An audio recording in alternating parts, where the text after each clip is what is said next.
Already দেখছি আপনাদের সমস্যাটা,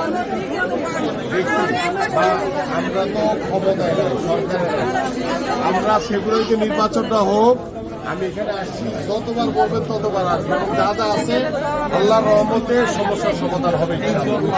এবং আপনাদের এই বিল্ডিংগুলি অনেক রিস্কি, ওইটাকে কিভাবে সমাধান করা যায় সেটাও আমি তো বলছি অলরেডি, সেটাও করবো ইনশাআল্লাহ। কারণ আমরা তো রাজনীতি করি আপনাদের জন্য, আপনারা ভালো থাকলে তো আমাদের রাজনীতি, নাহলে লাভ কি?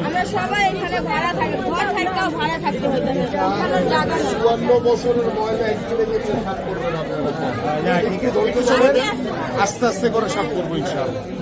যেটা 54 বছরে হয় না, এটা এবার হবে ইনশাআল্লাহ। ঠিক আছে, ভালো থাকেন।